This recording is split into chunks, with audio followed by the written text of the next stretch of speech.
Oh no! Acer Thorn is making another Jim Sterling video. Somebody call the Popo! What's up guys, Acer Thorn here, and yes, I am making another Jim Sterling video. Get the fuck over it. Anyway, Sterling has, for months now, insisted that his, and yes, I'm using he, him, his pronouns, get the fuck over it. He is saying that his exodus of subscribers is caused primarily because people on YouTube are just categorically and systematically transphobic, and they are unsubscribing from him in droves because he came out as non-binary. Now, I haven't unsubscribed from him yet, but I am greatly annoyed by a lot of his videos for reasons I'm about to discuss. So, while I haven't unsubscribed from him yet, I do believe that people have legitimate reasons for unsubscribing that are not related to his transphobia. Or not his transphobia, but that are not related to his being non-binary. In fact, I've heard a lot of people who've left comments on my videos about Jim Sterling saying that they unsubscribed from Sterling, but none of them have given the reason that he's non-binary and they just don't like trans people. No, I have not seen a single person who claims to have once respected and subscribed to Jim Sterling who claim to have unsubscribed from him solely because he was non-binary.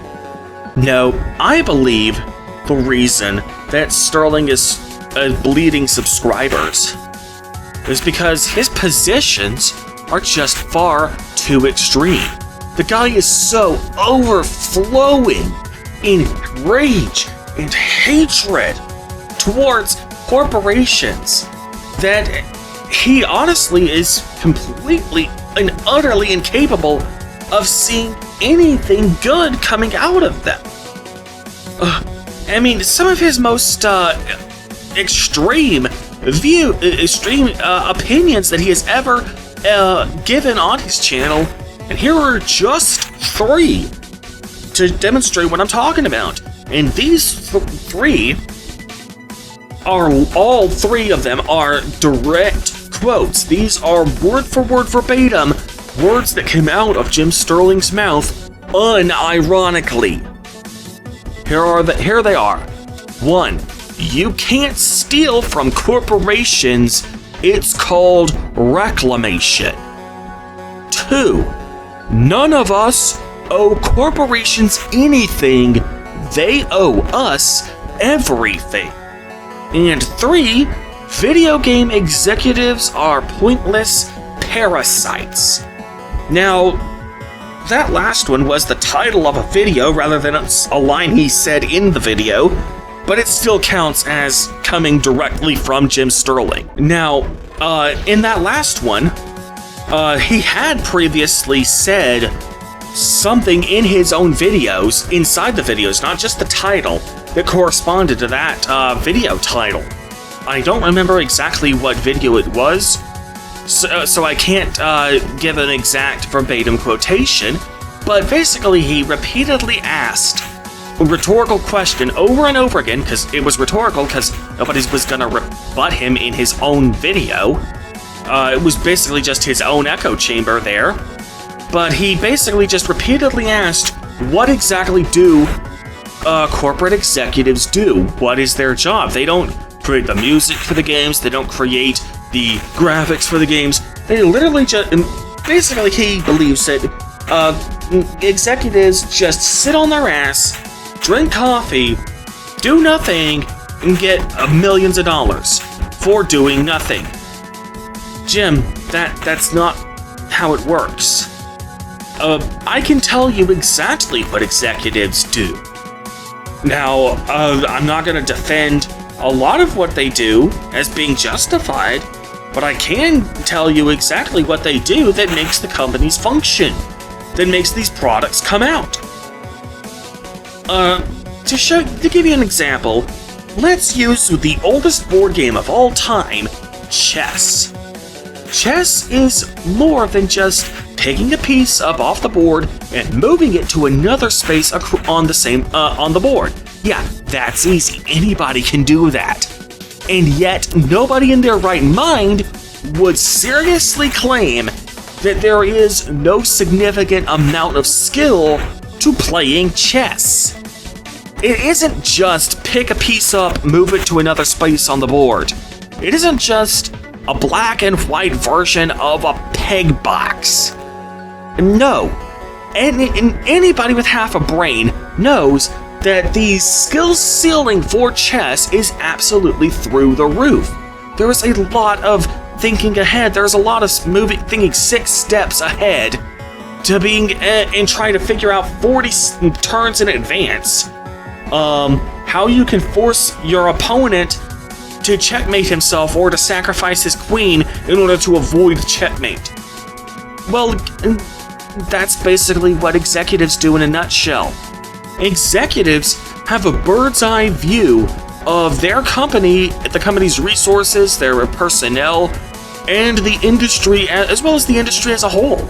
They use the massive amount of information they get to coordinate and strategize far more efficiently than any ground-level employee ever could. In fact, you have even, and right now, Jim Sterling, I'm talking directly to you. You have even admitted to this in the past, in your own videos. In your video, EA doesn't like being seen as the bad guy, too bad. You actually said this about the executive division. It's a multi-billion-dollar corporation run by many executives with years of experience who leave very little to chance. They research the market constantly and plan well in advance. So yeah, it's like a 4X strategy game such as Civilization or Humankind. Individual soldiers and construction sites are chosen by you, the player, but there is no player character who gets directly involved in the battles or the construction of monuments. Because why would you? You're the emperor in that game. Or in those games. The emperor are not supposed to get directly involved in the day-to-day affairs of running their kingdom. Their job is to watch over everyone else, make sure everyone else is doing their jobs properly, and use their bird's eye view to figure out what needs to be done. Now, this is, and at this point, earlier I suggested that I'm not gonna say that everything that executives do is justified, and this is where I'm going to agree with Sterling a bit. Does this bird's eye view, strategizing and tactical decision making, justify an executive pay that is, in some cases, 300 times more than the ground level employees? No, I do not believe that. But that is a very different criticism than saying that executives literally don't do anything useful at all. Because they very clearly do. They are the nerve centers of their corporations. And that is a function that corporations cannot live without. Which is something that you've already admitted that they do that is potentially useful. Whether it's put to good use or not, that's a different story. But that's a different thing. That's a different beast entirely than saying that executives do nothing useful at all. But anyway, let's talk about Sterling's extreme socialist views, because I do believe that that is one of the biggest reasons that are causing him to lose subscribers. To show you what I mean, let's consider politics. Since Sterling likes to always inject politics into his discussions, he insists that everything is political, so let's use politics as a side-by-side comparison. Politics naturally and inevitably require centrism. Let's think about that for a minute. I know a lot of people on the far left or far right think that centrism is bullshit. But if you really stop to think about it, it is the natural and organic conclusion to any sort of political agenda. Think about it. To accomplish anything in politics, you have to win elections. There's no two ways about it. You might still face opposition even after you're in office, but if you lose the election, you accomplish 0% of your political agenda. The only way you can accomplish anything at all, is to win an election. But to win elections, you have to appeal to the mainstream. There's simply no two ways about it. You can't win elections if there aren't enough people who like you enough to vote for you, period. And that is exactly the way it should work. This isn't even an unfortunate side effect of an otherwise well-intended system. Like, for example, how politicians are heavily dependent on massive campaign donations that only corporations, billionaires, and major interest groups can afford to donate. Yeah, that sucks, and that is not intended, but it is an unfortunate side effect of a system that has good intentions. But the idea that you have to appeal to the mainstream, that isn't even that much. That is literally just how it's supposed to work.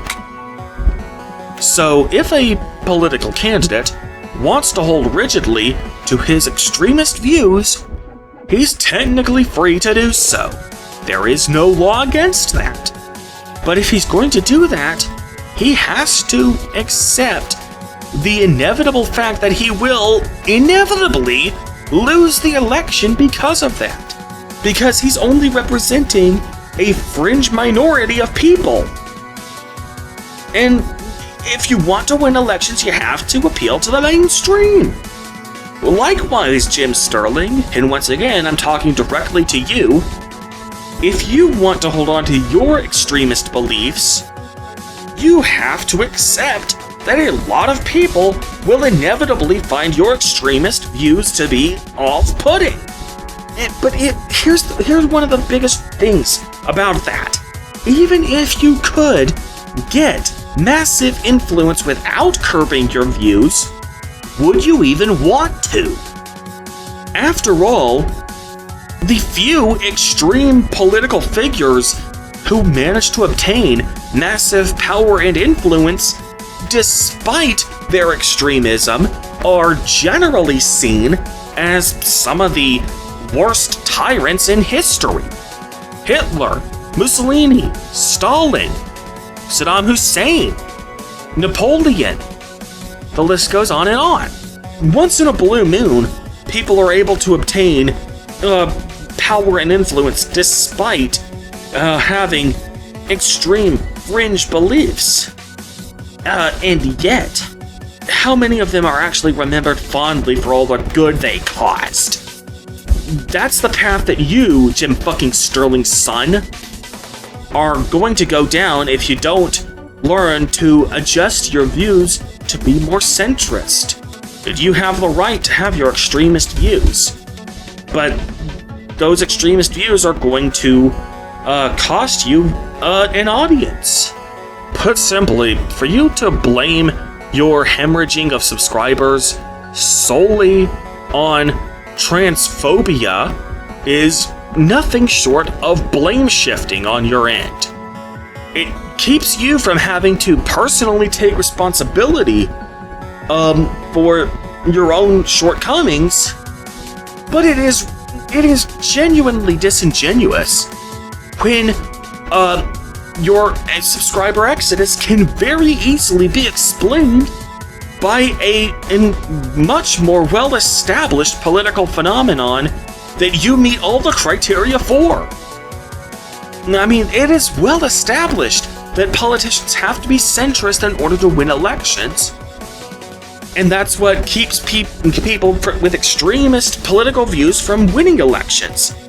Here, you have exactly the criteria that causes extremist political fringes to lose elections. You're losing your subscriber base, and you fail to Basically, it's a case of, hey, I shot the guy. Oh my god, he's dead. What could have caused that? I honestly don't understand. No, he obviously just gave up on living. Because people just give up on living. It wasn't... No, it's not because I mean... Dude, stop denying the truth. You are so overflowing with hatred and rage towards these corporations that you can't see what is literally right in front of you. It's not transphobia that's costing you viewers. It's your extremist views. And with that, I am Acerthorn, and I will see you guys next time.